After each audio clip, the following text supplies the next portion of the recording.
Welcome to this episode of Just Another Lens. On this episode, we're going to delve deep into the concept of resilience. Is resilience something that we're born with? Do you ever know when you're resilient enough? Or is it a process, an ongoing process where you expect the unexpected? I remember when I was a child learning about the way the world works. And I remember one particular thing that resonates. There was this story about the journey of a caterpillar to a butterfly. And as the children observed this, there was a period where they had to be really patient, a tough time, when it was encased in a shell, the cocoon. And it's so tempting as an observer, as a bystander, to have pity, to try and break open that shell to help this butterfly release. But what we've learned is that unless it goes through those difficult times to break through, it won't survive in the real world. And so it is with us in life. That, we're all dealt a certain deck of cards. But it's how we play those cards that's important. Having to overcome challenges just makes us stronger, or can make us stronger. We can either choose to fail or crumble in those moments, or realize this is just part of our journey of fulfilling our full potential. And today on our show, we have an inspiring gentleman, Stephen Adjei, somebody I've known for a few years, somebody who's overcome no end of trauma and pain to achieve his success. He's an international best-selling author, a mentor, and an entrepreneur. Stephen, thank you so much for joining me on this episode of Just Another Lens. Thank you. Thank you so much. I've been following you for quite some time now and reading your posts. I think your message, your authenticity resonates with so many people than you probably realize, so many more people. So I was chuffed to bits when you first agreed to join me on this podcast journey of mine. I think it was probably 2 years ago when I first reached out. Mm-hmm. I remember trying to coordinate a call with you, and I was in Mumbai. Yeah. And where were you at the time? I was in Plymouth. It was in Plymouth. So it was like crazy evening time in Mumbai. And I remember this call where we got to know each other. And in that call, I knew that I just had to have you on this podcast. There was so much that we shared, but I thought this is just so wonderful that you were able to put it in words. So thank you so much for that. So for those of you, the listeners out there who don't know you, Stephen, do you want to just introduce yourself? Tell us who Stephen is. Yeah, but thank you, Sanjiv. Obviously, the same goes to you. I've been following you even before you started following me, following in secrets. And that call was transformational for me as well, because how you appeared when I spoke to you was like you were really, really authentic. You were vulnerable. And for the first time talking to someone like that, there was an instant connection. I'm really, really privileged that I'm here. So I'm Stephen Adjei, and I'm a Ghanaian British entrepreneur, pharmacist by training, but author and writer by passion. I'm also a poet, and I also do healthcare investments. Amazing. I mean, I don't know if we're going to be able to touch on all of those things today. But you come from very humble beginnings. And one of the things I've learnt along my journey is that when I was young, I looked for inspiration where it was obvious. The headlines, the news, the books, the famous people. I'd look at people's trappings and I'm thinking, well, how do you get there? And in my journey, initially I remember my parents telling me, work hard, stay out of trouble. You got to get these grades to get this degree to be able to be successful. And I just didn't fit. But what I've realized is that it doesn't have to be that way, that there are surrounding us in this real world, there are people like you who come from an equally challenging background, who have somehow navigated their way to success. And in your way, multiple successes. So I like to start from the beginning. Through this podcast series, I think I'm going to do this with everybody. What deck of cards were dealt with at the beginning? For some people, that's it. They think, okay, it's either great or it's not. But I don't think it's as simple as that.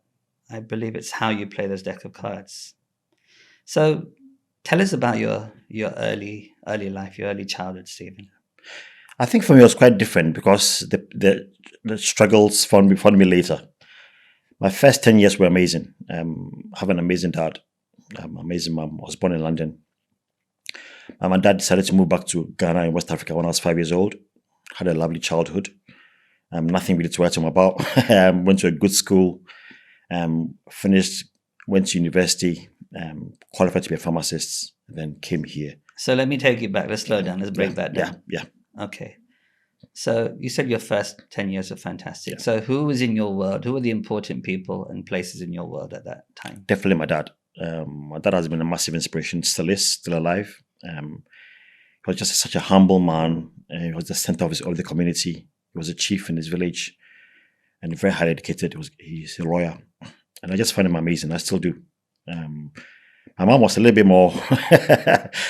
more strict on the strict side. My dad was just an inspiration. He just loved to inspire people. And I think a lot of what I have now is from him, if I'm honest.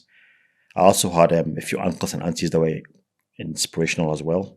So I'm lucky that even when I went off track in my later years, he was always my dad was always a North Star, what we call what good looks like. So even though when in the bad years, I always had a point of reference that if I could just do this way, that's what my dad did. And if I could follow in the same path, I'll be fine.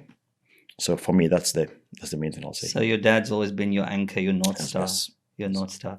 You mentioned, your mother's role in all of this. And I know you write about her too. So at the time, I'm not talking about in the rearview mirror, I'm talking about at the time. What did that feel like? What were the practical ways that your mother influenced your life? I credit my book to my mother, actually, because she came from a very humble background. She never really had a good education. But she forced me to read. She literally forced me to read. So she was a fishmonger. So during the day, she'll go to sell her fish, and then she'll buy a book and bring it to me, and she made me read it. I didn't like reading at the time. And she was very strict, like talking African strict, or like Indian strict. Okay, yeah, Indian strict. I know what that's like. Yeah, you know what it's like. Yeah, I mean, slightly off the cards with human rights, but you know what I mean. But yeah, she was a strong woman. She still is a strong woman. But I credit the book to her because she's the one that instilled in me a discipline to read and to write. So in that case, yeah. So my mother was the strict one with a loud voice, and my dad was the quiet one with inspiration. So I think of the two, I had a good balance. Really had a good balance, but it's a reality of life that when we're going through the growth, there are those who give us the guardrails, and especially when we're young, probably don't appreciate the value of those.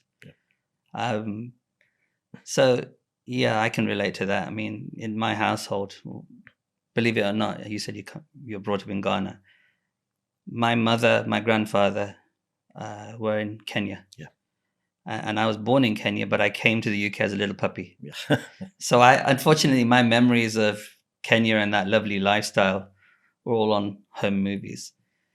But in terms of the home environment, I kind of relate to the two dynamic. Yeah. I mean, my father was the strict one. Oh, okay.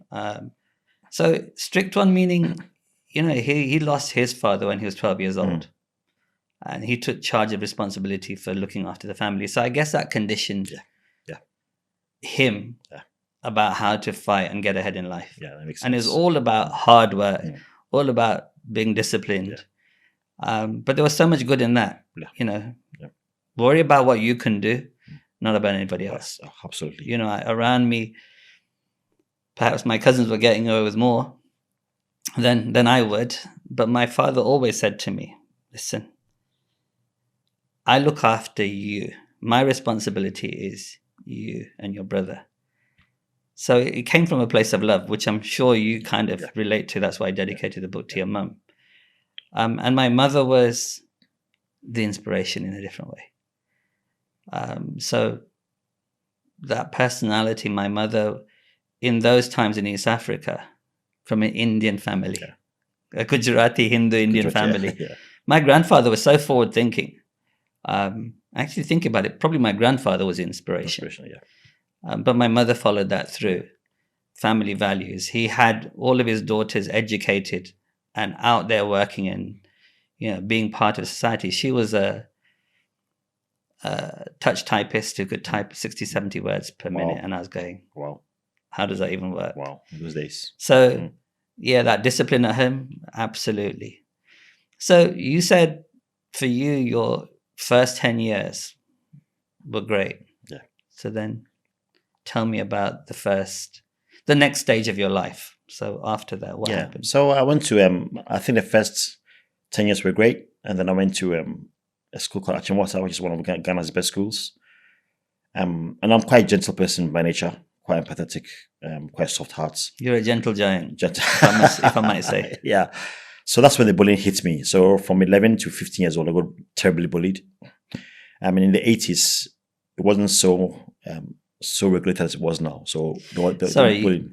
At that age, you were here or in? I was in Ghana. So and you were getting bullied at school. Yeah, I would have been so because obviously they saw me as the British kid, who was born in London. So in Ghana, there was that kind of thing that look at him, he's the British kid, So I couldn't really speak the language properly. So I got bullied really badly. So my first 3 or 4 years were horrendous. And what form did that bullying take? All sorts. I mean, and the bullying was heavy. It was like beating and stuff that I can't even mention because it's quite horrendous. But as I got older, when I got 15, 16 years old, and obviously I became a senior then, so things got easier. But I think it left scars. I'm thinking about it now, which I've never said before, but I think it left some scars, which precipitated the stuff that I went into in the book when I got a bit older. Yeah. But I think those times were not very good times. So you said they left scars, Stephen. I know we've got a lot to talk about today. But if you were talking to your younger self, going through that period, because there's a lot of people listening who'll be listening to this podcast who are being bullied. And that might not just be at school. That might be bullied in their social lives at work. What advice would you give them?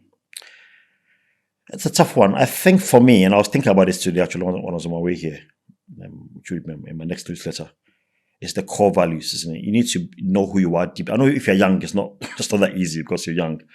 But I think I was helped because my dad instilled into me all the time that you are someone that's important. He knew right from the start that there was something different about me somehow. So that was there. That was always down there somewhere. So even when the bullying was there, somewhere my dad used to remind me all the time that there's something about you that's different. You are made to be different. So even in those days, looking at I did now, I call it as like a diamond in the rough. So even though there's so much stuff around the diamond, there was so much cobwebs, so to speak. Deep down, I knew there was something there, which I couldn't quite, and that something has been with me throughout my life. Even when I became a pharmacist, I knew something. There was something more. It was only in 2020 during the pandemic that I finally found out. Well, I went to business school in Warwick, which you know that. So that was the beginning of finding out who I really was. But it was actually through a series of events, which were also bad events, that I finally began to realize that actually this is what I should be doing.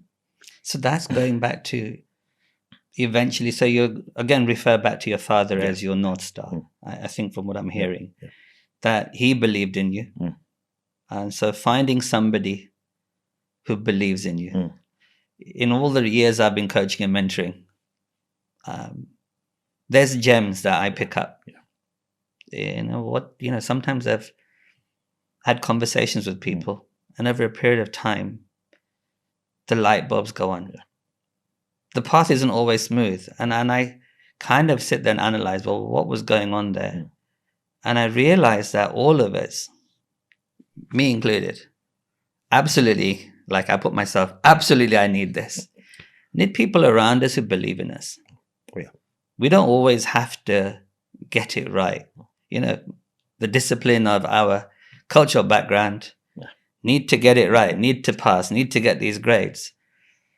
But somebody who looks at you as with compassion, certainly as your father did. But for those who don't have that figure in the family, I mean, for me, it's sharing that find those people. If you don't have those people in your circle, then change your circle. It's okay. It's okay.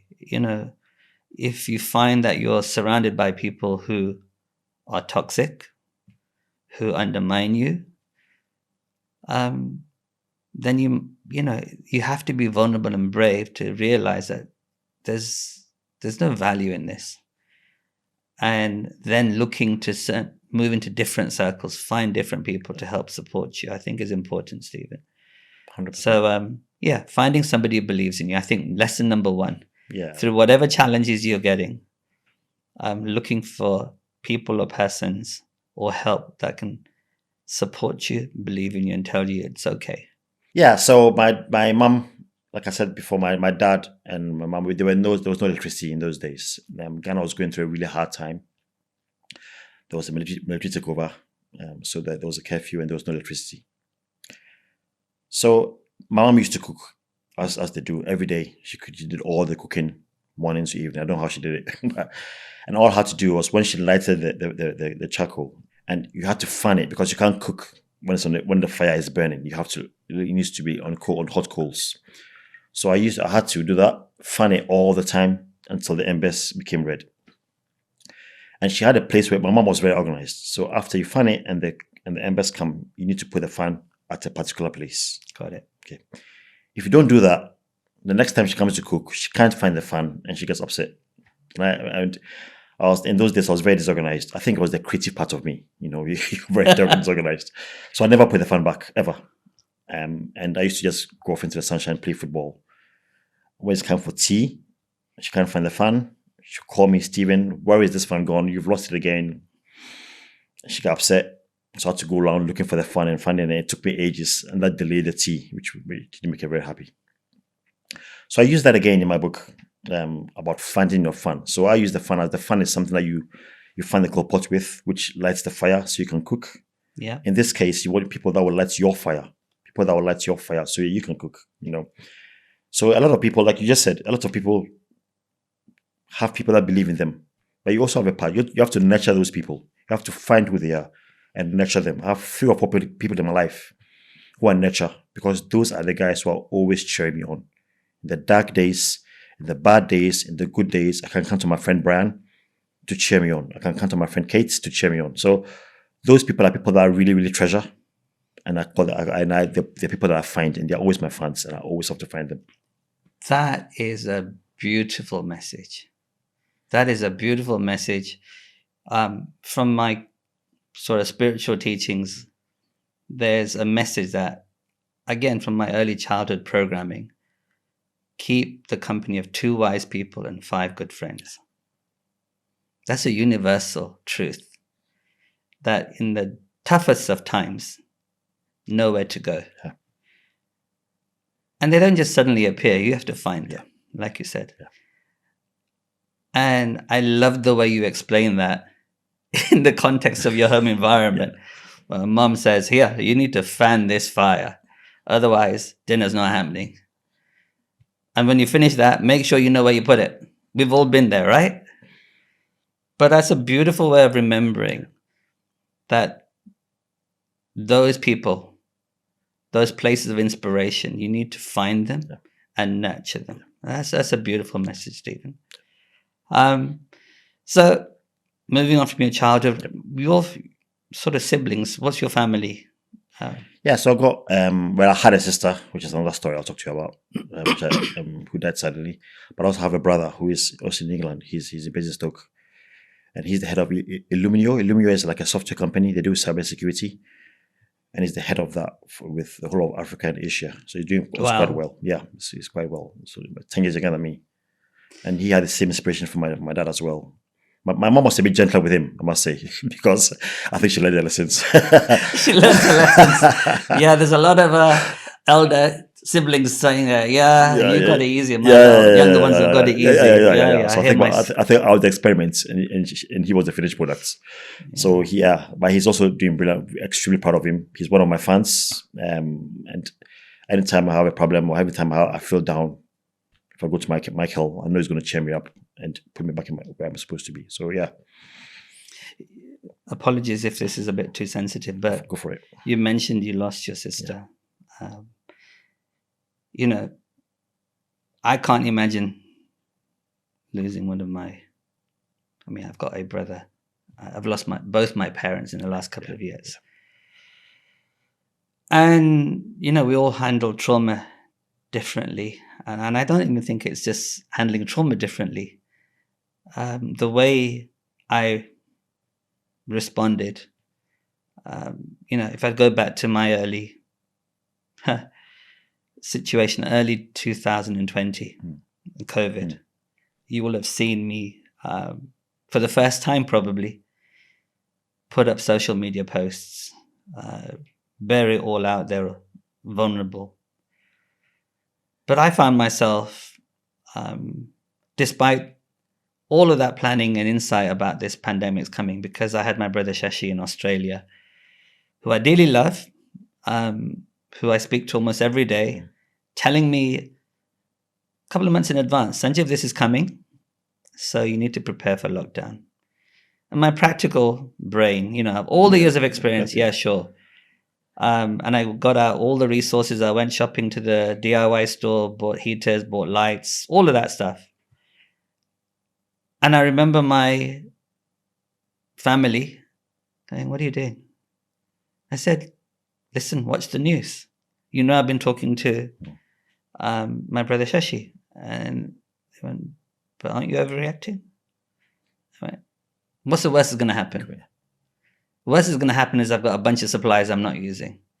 But at least we're prepared if it comes to it. And we know what happened. But despite all of that preparedness, I found that of all of the people I knew, the fire started in my house.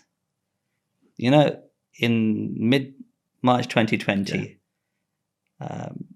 I started getting the symptoms of COVID. My wife did, and I saw it fan out to my 2 kids and my parents. That led to both my father and I getting in hospital in ICU when nobody knew what this alien thing was. And when I lost him, I was determined to keep fighting. Although I loved him dearly and he'd lived with me all that time, I was at peace in that, we'd done everything we could.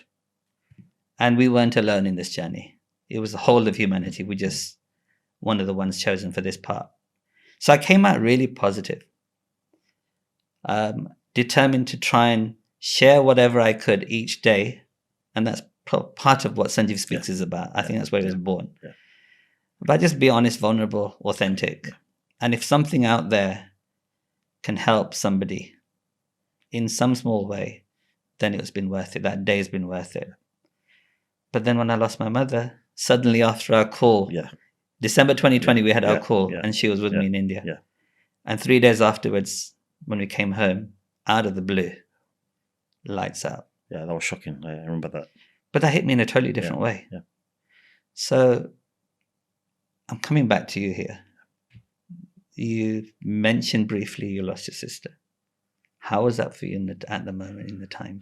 It was terrible because I was in bed in here in Plymouth and my sister was in Ghana. So my mom rang me at 4 a.m. in the morning. I didn't pick it. I thought, I'll speak to her later. I was too sleepy. And my wife had a terrible night. She couldn't sleep. So I said, I'll speak to her later. So I didn't pick the call. I said, I'll ring her.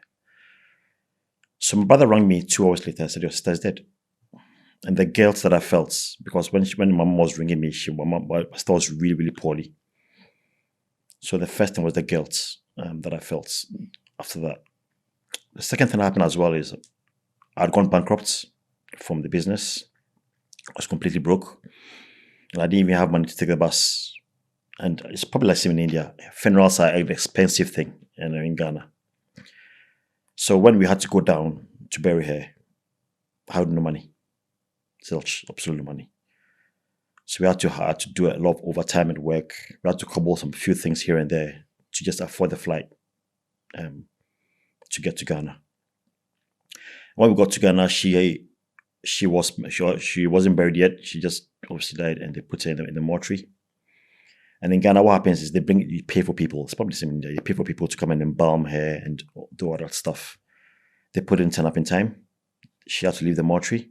She was just lying there. I had to go and carry her. I mean, she was dead. I mean, I had to carry her with one of the mortuary staff and put her in the coffin. And that has stayed with me since. Because looking at her, just dead, and I had to just carry her myself. And so even then later, she got embalmed and she looked lovely. Obviously, as far as people are dead good, that has stayed with me ever since. The fact I had to carry my dead sister. So Stephen. Yeah, that was not a good experience. Yeah, that's really a deep insight into that moment. Again, there's a reason. I think it's worth exploring and sharing what I did. Yeah. Because dealing with trauma, and you've faced so much trauma, for me it's like eventually you have to face it. Yeah. Eventually you have to look at it and get past it. So in terms of growing out of it, getting past that, can you remember what you were telling yourself and how you came out of that? Yeah, so my sister had learning difficulty, she had learning challenges as well. So when that happened, the first 3 or 4 days was terrible, probably because of the guilt that I felt when I didn't pick the call. But then I told myself there's nothing I could have done about it, even if I had picked the call, because I was 6,000 miles away. And she led a good life. She was the most loving person they could ever meet. She loved everyone. And even though she had serious mental health challenges, everyone loved her. She embraced everyone. So for me, the memory, I choose to dwell on that memory. The fact that she was a loving person, and all that she did. So I try to talk to myself too, and gradually it has got better. It's just talking to myself and saying, look, she lived a lovely life. People loved her. Yes, it's painful that she's gone. It was painful that I had to carry her to the coffin myself, looking at her dead body. But it's all been worth it, because out of that is where the book came. There were 3 things that happened to me that made me write the book, and she was one of them. So if she hadn't died, probably this book would not be sitting here with you. I wouldn't be here with you today. Stephen, again, you're sharing some insight. You probably don't even realize how useful and powerful that is. But there's ultimately a choice in any moment. Yeah. None of us can guarantee the future. I mean, there's a lot of talk about mindfulness. And again, I'm thinking, well, what is that about? Yeah. Ultimately, it's about letting go of the past, learning from it, taking whatever you can in a positive way. And it's hard, especially when it's a loss. You said you went bankrupt. This happened, this traumatic situation. But ultimately, the way out of it is the way out of it. And I found myself in a similar journey, still on, where I'm coaching myself, mentoring myself, telling myself exactly what I'll be telling other people, which is, okay, there's no guarantees in life. You've got to look for the positive memories. And in the case of your business, what can you learn? From the bankruptcy that you faced. I know, maybe we'll move on to that now. But from every moment, whether it's a high moment or a low moment, there's something to learn. And a reality that life will throw us a curveball when we least expect it. That doesn't mean we go around being fearful of it. It's just we become more resilient. Yeah. So thank you for sharing that. I know that there'll be many people who are suffering in a similar way, but hopefully they have hope that you can get through it. And it doesn't have to be overnight, and there's no quick fix. It's a process. And having those good people around you, those fans, is going to help you in that. And I know you reached out to me, Stephen, by the way. Yeah. And I really appreciate it. Thank you. Yeah. I could tell that something was wrong, because I always used to read your posts all the time, and then suddenly went silent. And I thought, what's happening? So I was brave enough to do that. No, and you were compassionate, kind enough, and intuitive enough to do that. In that traumatic situation, people respond in different ways. And I was very clear for me that when I was going out, as I said to you, after COVID, the purpose of being on social media, the purpose of messaging is for something to be useful to others. Yeah. And I remember putting the post up after my father passed away about, excuse me, what I'd learned from COVID, because I was in an ICU unit. Yeah. And I kind of went, this is what's happened. Some of you know about it. I appreciate the messages, but this is the message and learning I want you to understand. And I remember getting all these sympathetic messages. Really sorry for your loss, really sorry for your loss. And I pointed back to, really appreciate it, but this is what I'm doing it for. Yeah. And so when I lost my mum, it was like a vacuum. Yeah. And it's about getting through the short periods, getting through the initial phase, then taking not even a day, taking a period of a day as it came. But for me, putting stuff out on social media where I thought, well, what do I put out as a value for others? And I was determined to try and get through this because I knew I would. I knew that. That's the clarity I had. Yeah. When it felt right, then I'd be able to share that journey with how I got through it.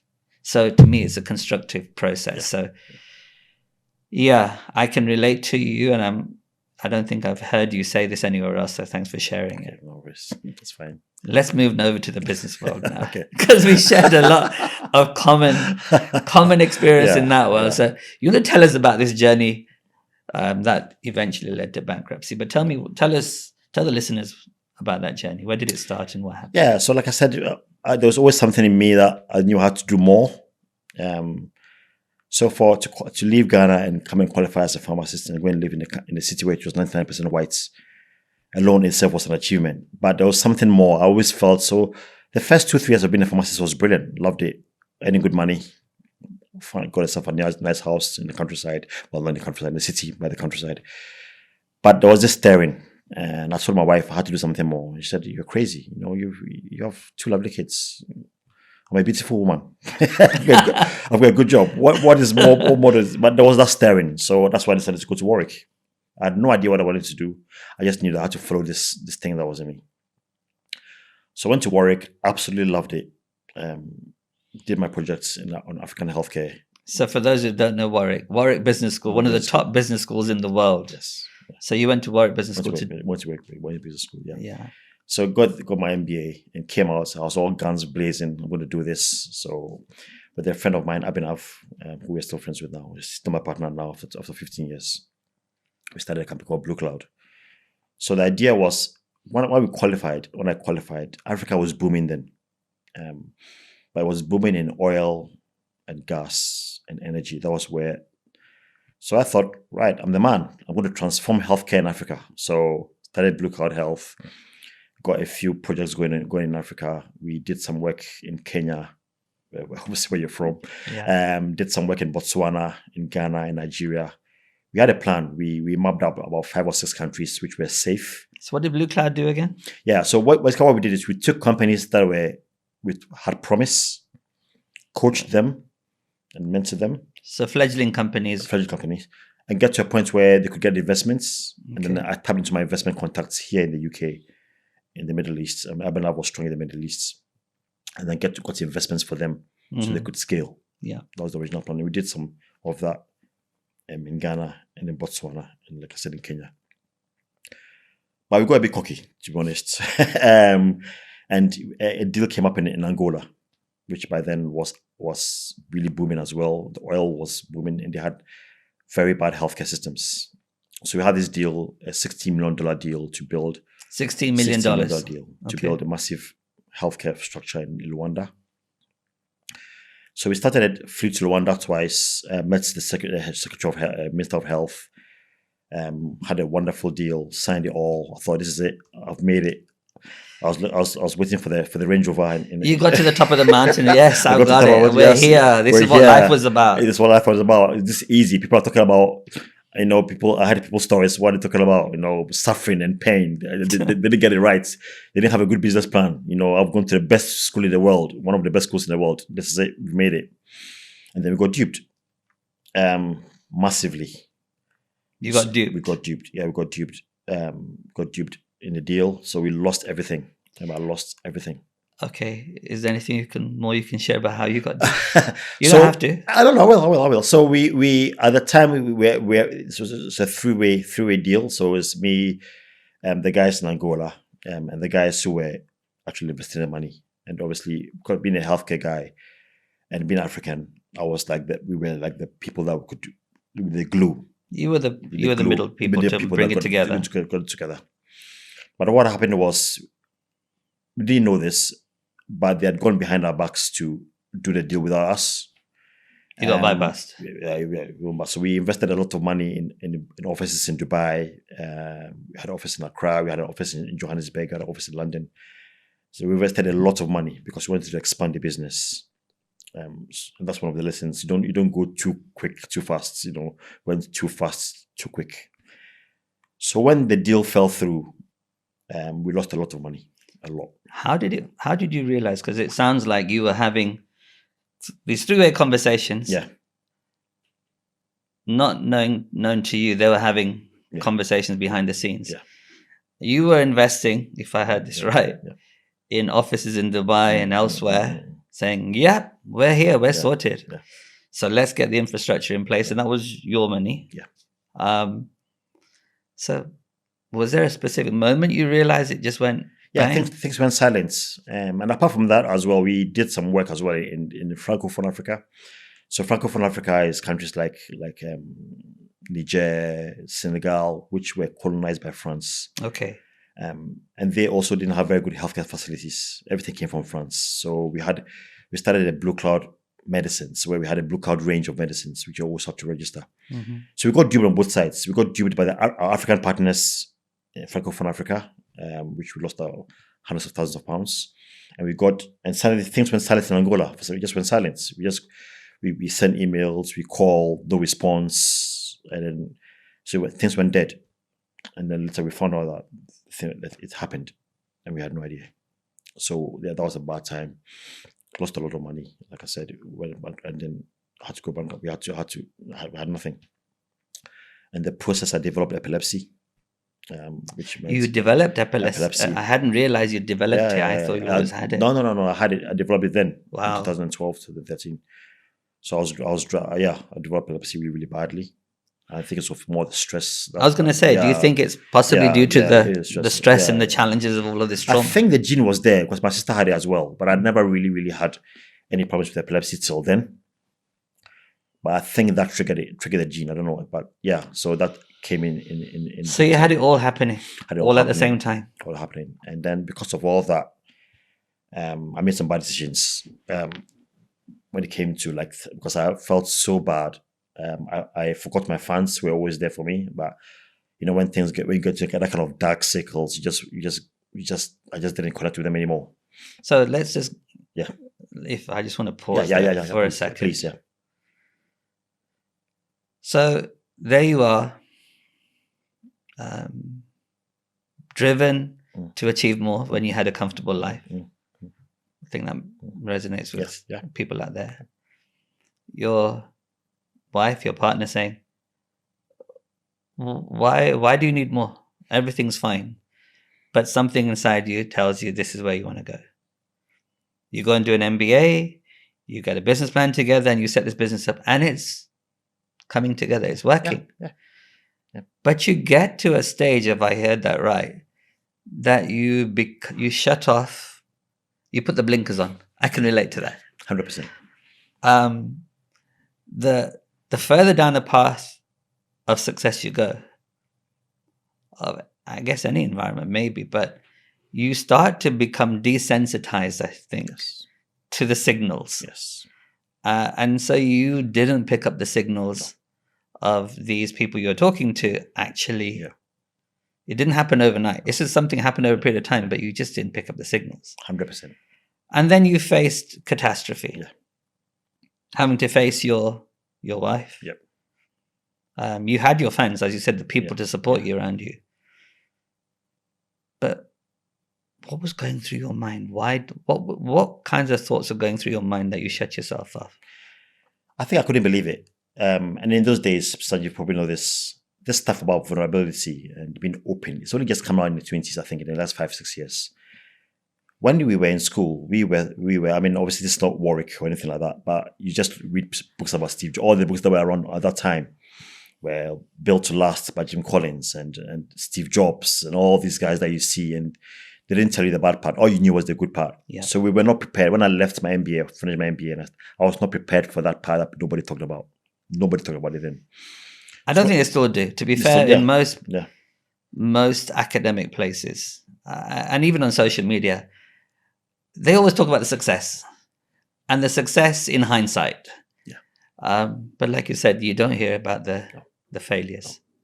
So, how you're sharing about? Yeah. So I wasn't trained for that. I had nobody in my life that I knew had gone through that. So I was completely unprepared for it. So when that happened to me, the epilepsy, the bankruptcy,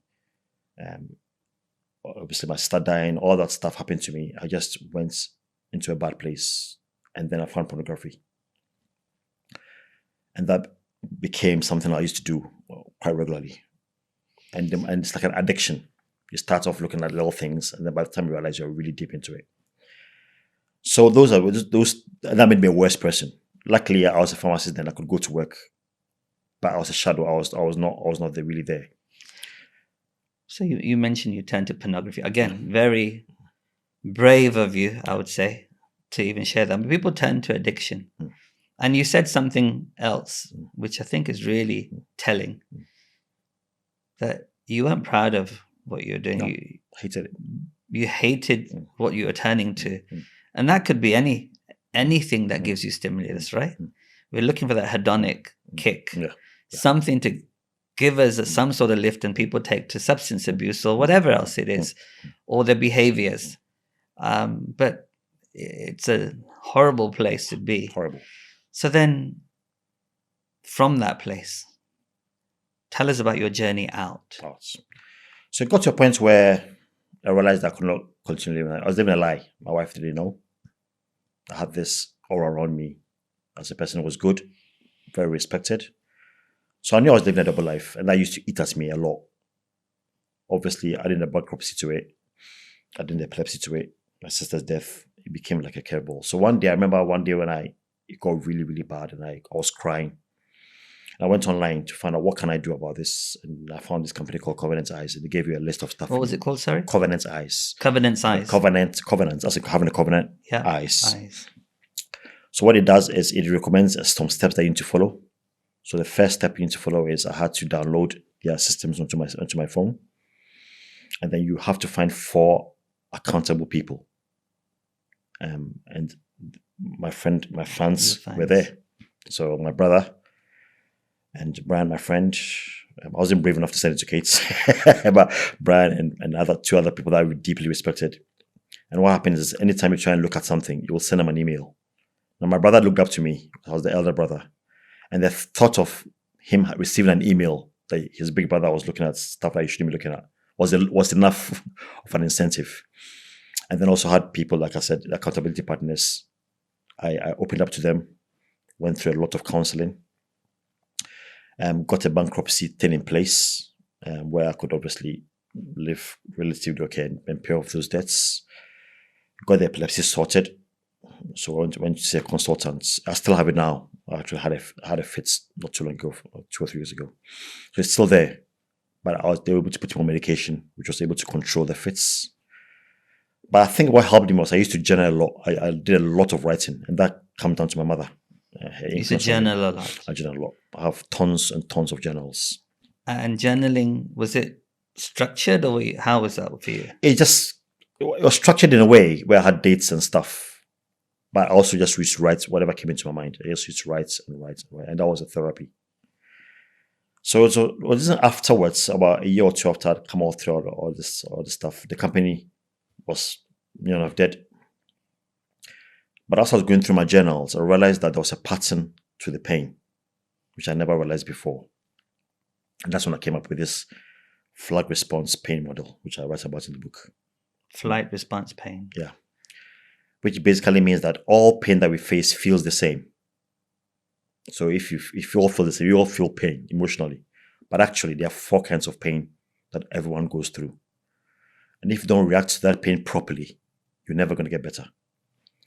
So I realized from the journals and I used a calendar system to coordinate them. So the first one I called was red flag pain. And red flag pain. Red flag because when you're driving and you get to a red flag, you don't stop, you will crash your car. Okay. So red flag pain is the feeling of self-sabotage, which in my case was the pornography. It's the stuff that you do to yourself that makes you a worse person. And no matter what happens, the key is to stop doing it. You can go for counseling, but the aim is if you don't stop what you're doing, you will crash your car. Okay. And that was the red flag pain. The second pain that I realized from my journals is what I call an amber flag pain, which is the pain of waiting. So let me just make sure I got the red flag right. Sorry, apologies. Yeah, no, please. So the red flag pain is recognizing the pain that is just making things worse. Yes. So recognizing it, and any of the pain is part one of all of this. But recognizing what a red flag is you're just digging a bigger hole. Yeah. And then reaching out, being vulnerable, open, brave, to go do what you've got to do to stop this. Yes. And look for support, look for counseling, look for accountability. Yeah. Okay, sorry. Then we move on to amber flag. Yeah. And adding to that, all the people that I did a lot of research into this pain, with all the people that have Elizabeth Holmes, Harvey Weinstein, Jeffrey Epstein, all these guys that crashed. And actually, if you look back into their lives, that red flag pain was there. Jeffrey Epstein, for instance, I wrote about him in the book. He went to a school called Dalton in 1976. And he started then looking at small little girls. If you don't deal with it, it gets bigger and bigger and bigger, and ultimately it will crush you. So that's what happens with red flag pain. That's why you need to stop it. Stop it. And that was good. Yeah. So the next one is amber flag pain. Amber flag pain is the pain of waiting. Okay. I mean, you know this, Sanjiv, you're a very spiritual guy. Some things you have to wait for them. It doesn't matter how quickly you try to force it. It will never time. You can never speed it up, And sometimes what I did to try and speed things up actually made things worse. So what you're describing there, if I understand it, Stephen, is the sort of pain that there is no quick fix. Yes. It's an acknowledgement, again, back to recognizing it, being able to stand back and say, okay, there's no quick fix. And allowing, we all know time, there's this phrase, time heals. Yeah. However it might sound flippant to people, there's a reality if you accept. Life flows. The seasons flow. Yeah, you say that all the time. Yeah, you do. Yeah, so it will change. Yeah. It's a matter of understanding that and giving it that time and giving yourself that time. So from those amber flags, was there anything specific that you could point to that people could do apart from being patient? Yeah. So, and I read about that a lot.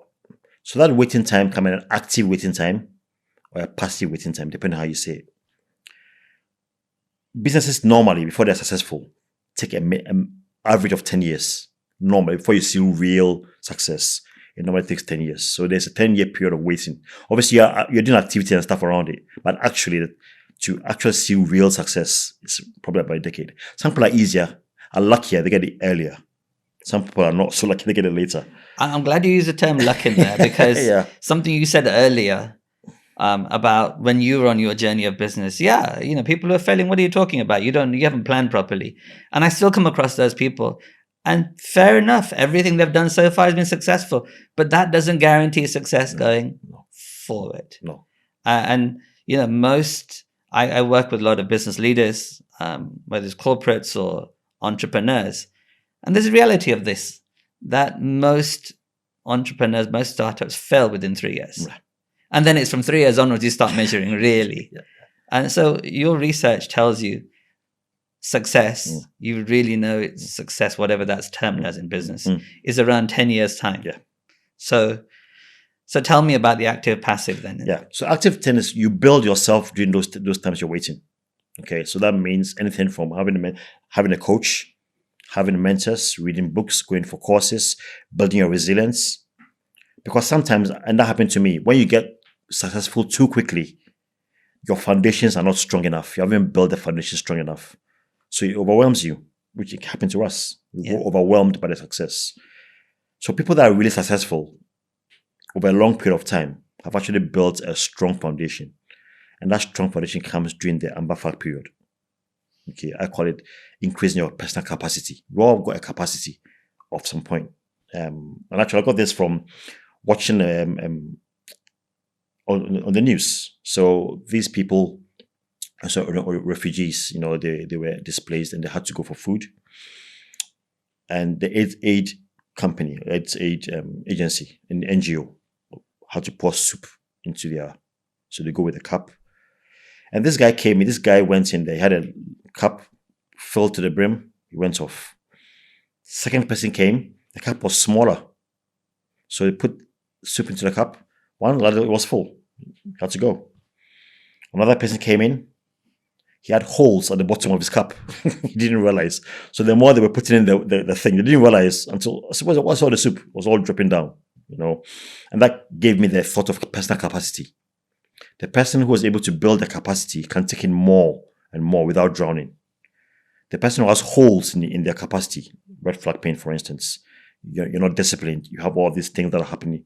The more you might get a success, but it's going to drip out. So that amber flag pain is a good time for you to build your capacity.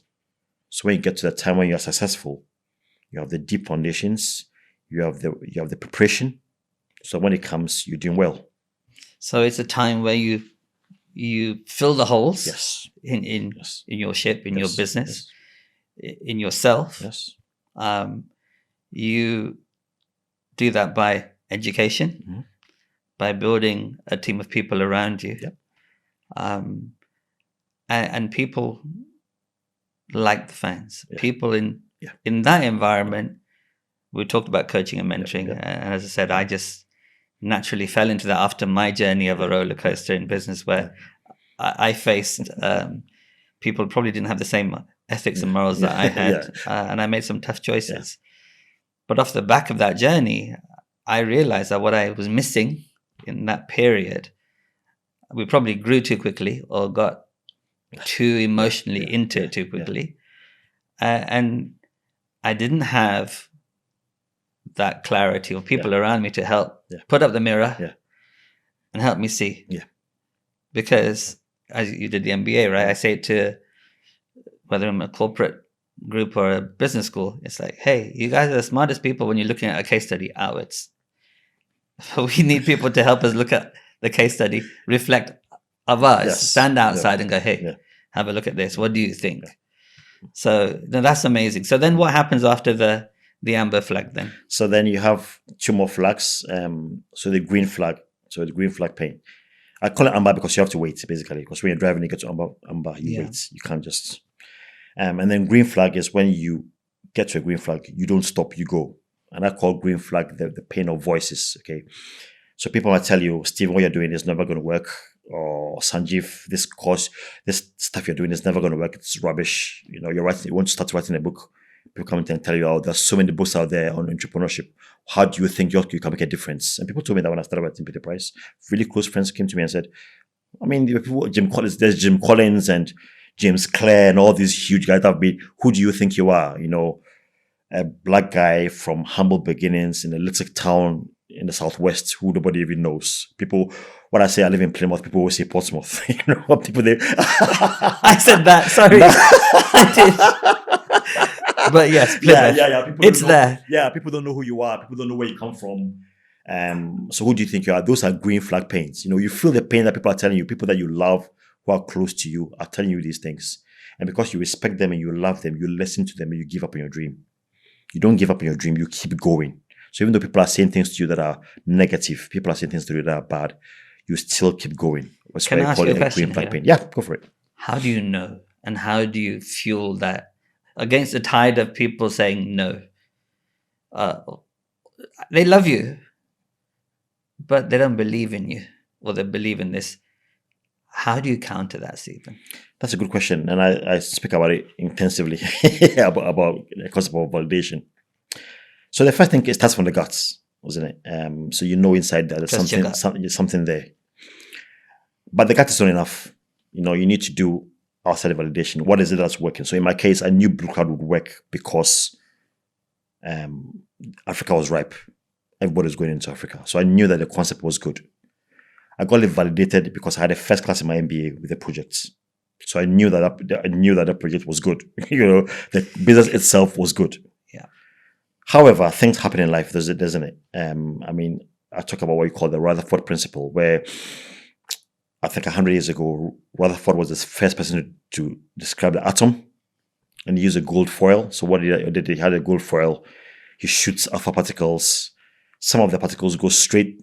Some of them hit and they bounce. Some of them hit and they bounce back. Some of them go straight. You're lucky. Your business plan is good. You started it, it's gone straight. Sometimes the alpha particles go, they hit the nucleus and they bounce. So sometimes you try something. Oh, like you, I mean, like you just said with you, you know, you try something, actually it didn't work, but let's go this way, and that works.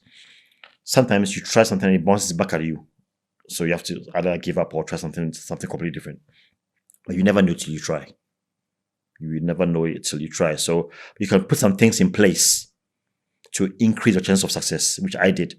You know, if it wasn't for my red flag pain and the stuff I did, I probably would have succeeded.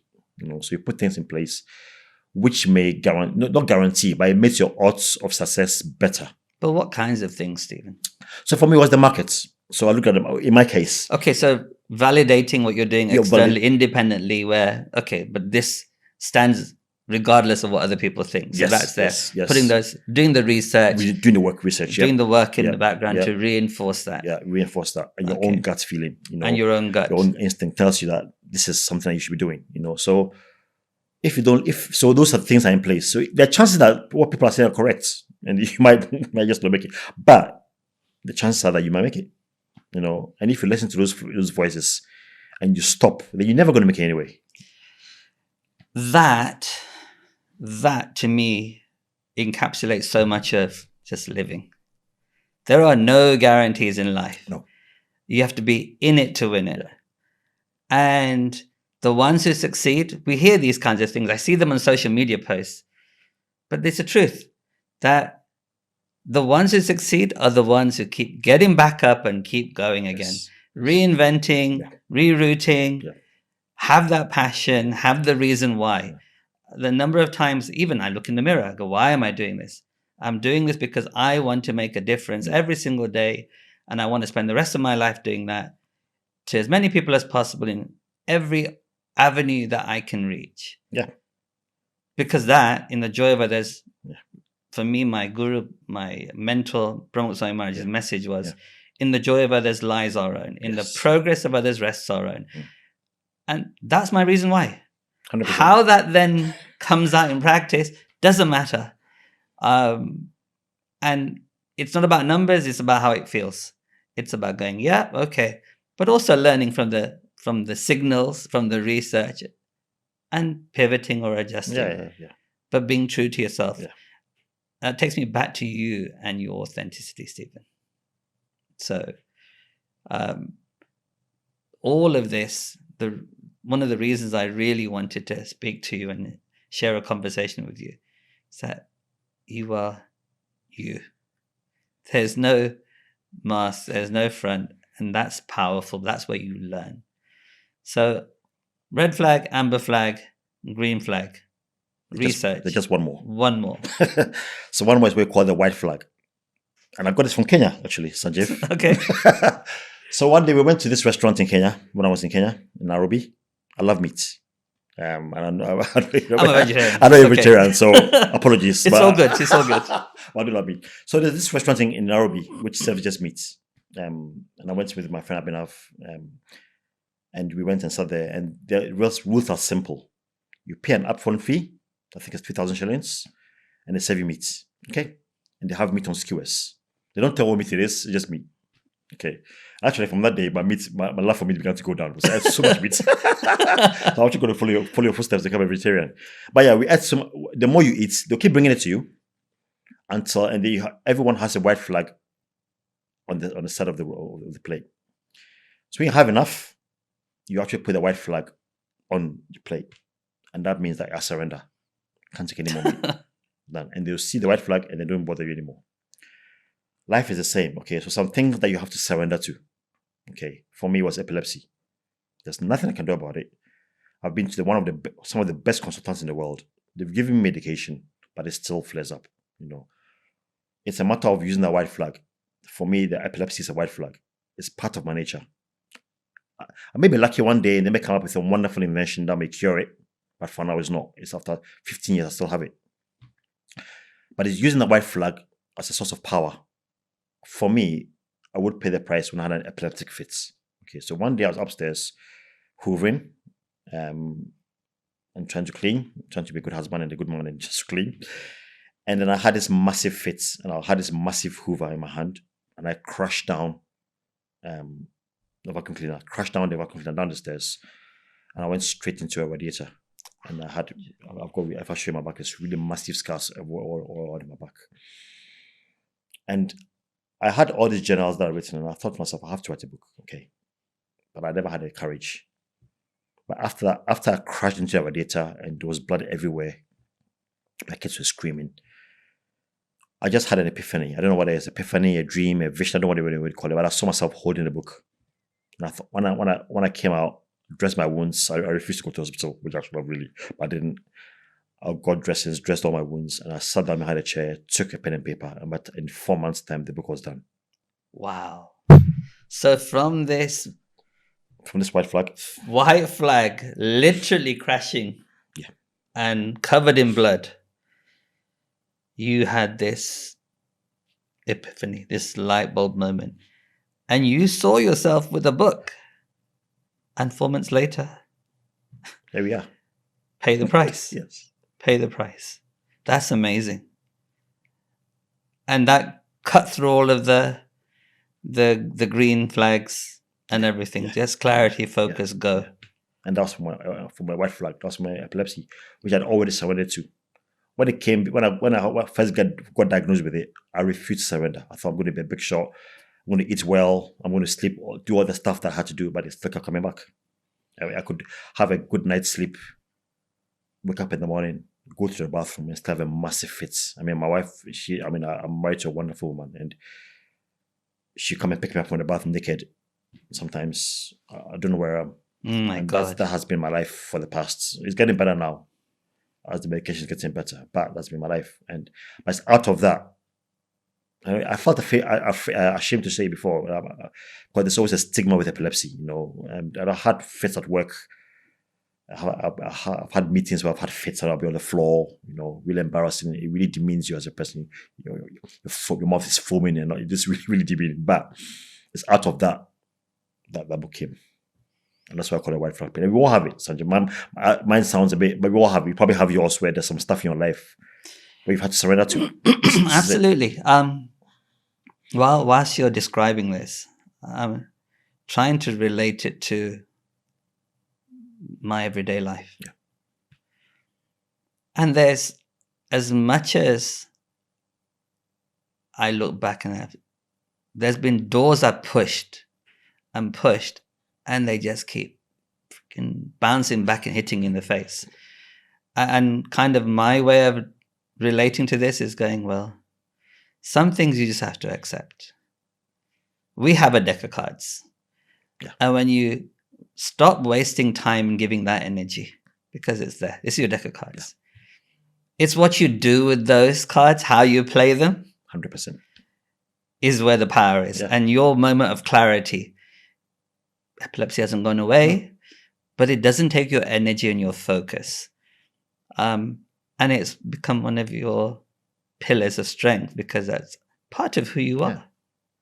That's a great insight into your journey. Yeah. Into this amazing way of looking at the world and business and your personal life. So that takes us to the 4 flags. So you're a poet, musician? Not yet. No, I would say not yet. No. I have no skills when it comes to singing. For some reason, I can't play. I love music. So, I mean, Pay the Price is the first book with a Spotify playlist. Which That's why I asked about the musician, Yeah, because so you I have a love playlist. music. I absolutely love it. A lot of my second book that I'm writing, I take a lot of inspiration from music, not just from the music itself, but from the lives of the musicians. So my second book now is about permanence, and I use the example of Coldplay. I've studied Coldplay very carefully. Why have they remained so successful after 25 years and they're still making headlines? What made Elton John after 25 years so successful and he's still successful? And if you look at them, there's some character. Anyway, I'm going on now. But some characteristics that they have that makes them that way. And for me, that was the thing about music. The fact that there are 2 strands of it: the music that they play themselves, the lyrics, which are really inspirational, and the music themselves, and the people as well, their stories. And for me, they combine to form a powerful thing, which is why for me, music is really part of my life. It's a shame that I wasn't given the gift to play it. My voice is absolutely atrocious. I can't sing. But I appreciate and love music and arts and poetry. So that's part of... You're living every moment to the fullest. Yes. You're an observer of life. You have an acute ability to see patterns. Yeah. I mean, you in passing said, yeah, I did my MBA and I got a first class. That's no joke from one of the top business schools to get that, right? So, but it just tunes into what, you have this ability, and the way now you're going into your second book, and I love reading the synopsis. I'm looking forward to the full book. But you're a brilliant storyteller. Thank you. have Thank you. your own stories, but you observe the world and people around for those patterns, for what's working, why is it working here, and you put it together in some sort of model, which I love because that's how people can take something practical away. And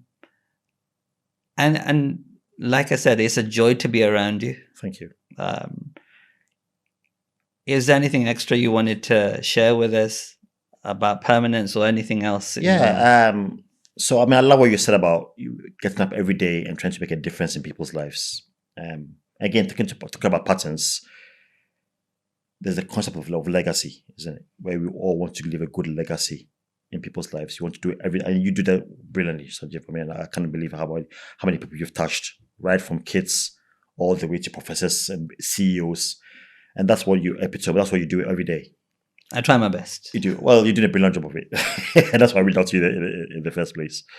But I realized that everyone's legacy is not the same, And I realized, again, talking about patterns, that there were actually 4 kinds of legacies, which I'll just share briefly, which for me have begun to inform the way I live my life every day. So there's the first legacy of a philanthropist, which is somebody who basically lives their lives to be kind and do good for other people. Then there's the legacy of the purist. So the purist is someone like Jeff Bezos, Steve Jobs, Twitter, what's his name again? Elon Musk. Yeah. Those guys' legacies are in their work. Okay. So when you think about Steve Jobs, you don't think about somebody who leaves money to the poor. That's not him. Yeah. His legacy is in his job. And then you have what we call the profligates, whose legacy is the legacy of red flag pain, which is Harvey Epstein. But the legacy that I'm trying to achieve is what we call the pathfinder. And the pathfinder is a person who lives a legacy both in his work and his life. Wow. So I think now, if something I wanted to say to all business people is, yes, Steve Jobs is great. Jeff Bezos is great. These guys have done good work. Elon Musk, but they're purists. When you think about Steve Jobs, all you think about is Apple. when you think about Jeff Bezos or you think about it's amazing. You don't think of Jeff Bezos as somebody who goes around feeding the poor or helping the sick. Just that. So it's not enough to just be a philanthropist. That's good. It's not enough to just be a purist. That's also good. You definitely want to be a profligate. You don't want to live a bad legacy in your life. But what we should all aspire to is what I call a pathfinder, which is a person who does good in the business and also does good outside the business in general. So after all that I've gone through and all that I've said and all that I've written, that is the life I want to live. My life. I want to develop a great business and also be recognized as somebody who's also done great for the world. And that's what I'll say. That would be my closing thing if this was a closing. That's I don't think I can top that one. I think that's incredibly powerful. It's the kind of thing the world needs. It needs leaders who are principled, ethical, Yes. successful. Yes. Because a good friend of mine who's a CEO of a multi-billion-dollar company said to me, we want to make a difference in the world, but unless we're making money, we can't make that difference. Yes, that's true. And then the pathfinder to me, with all of the stuff you're writing, is actually more than the business success and the personal life, the way you're living it. I think you're shining a light on the path for others to find their way. Yes. So thank you, Stephen. Thank you so much for joining us. Thank you, Sanjiv. Yeah, it's been a pleasure. I've enjoyed every minute of it. Yeah, me too. And I look forward to reading the book. Thank you very much. Thank you so much. Thank you. Thank you. Thank you. It's really kind of you, Stephen. Thank you very much. Thank you. Okay, so everybody, pay the price from Stephen and Adjei. Cool. Thank you, my friend. Thank you so much. I'm privileged. No, privilege is mine, my friend. Thank you very much. So that was the amazing Stephen Adjei. What an inspiring man. Somebody who from his earliest childhood has faced challenges, both physically, mentally, emotionally. Yet he's not let that break him. You know, surrounding us in this world, people walk around with masks. But what I've learned is that everybody, and I mean everybody, faces challenges below the surface. But how we choose to manage those challenges, how we learn to overcome them, and learn from the message of inspiring people like Stephen, is up to us. Do we fall and crumble? Or do we look for inspiration, look for opportunity, look for a way to reinvent ourselves? Remember, life is a series of moments, some highs and some lows. But how we choose to stitch them together is up to us. If you like something from this episode, if something resonates, please don't forget to comment below and subscribe and share. Looking forward to seeing you on the next episode of Just Another Lens.